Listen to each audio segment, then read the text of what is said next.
First Kings chapter 10, the Queen of Sheba.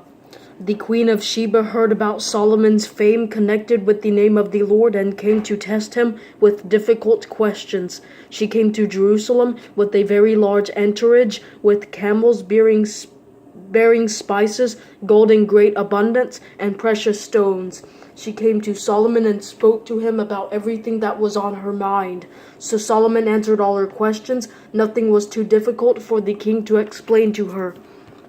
When the Queen of Sheba observed all of Solomon's wisdom, the palace he had built, the food at his table, his servants' residence, his attendants' service and their attire, his cupbearers, and the burnt offerings he offered at the Lord's temple, it took her breath away.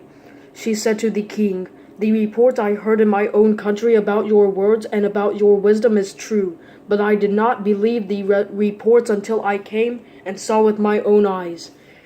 Indeed, I was not even told half. Your wisdom and prosperity far exceed the report I heard. How happy are your men, how happy are these servants of yours, who always stand in your presence, hearing your wisdom. May the Lord your God be praised. He delighted in you and put you on the throne of Israel because of the Lord's eternal love for Israel. He has made you king to carry out justice and righteousness."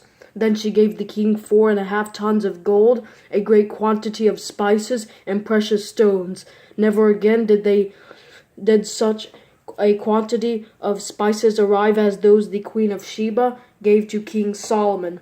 In addition, Hiram's fleet that carried gold from Ophir brought from Ophir a large quantity of almug wood and precious stones.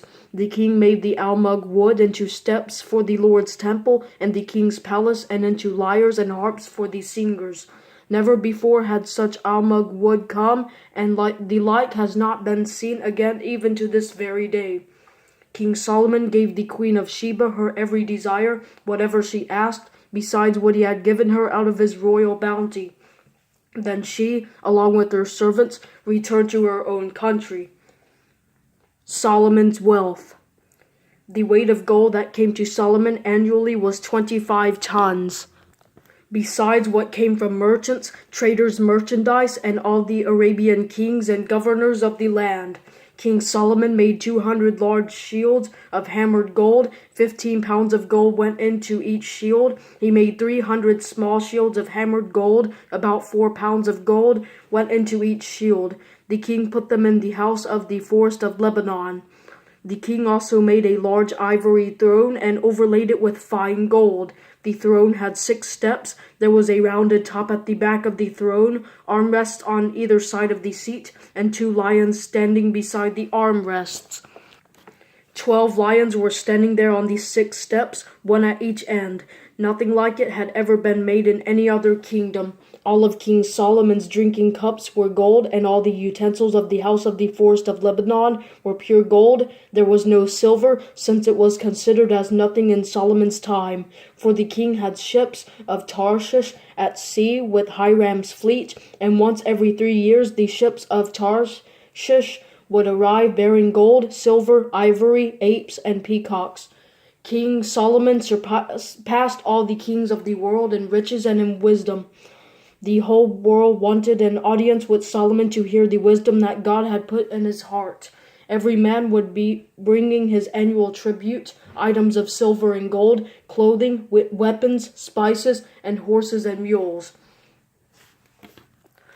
Solomon accumulated 1,400 chariots and 12,000 horsemen and stationed them in the chariot cities and with the king in Jerusalem.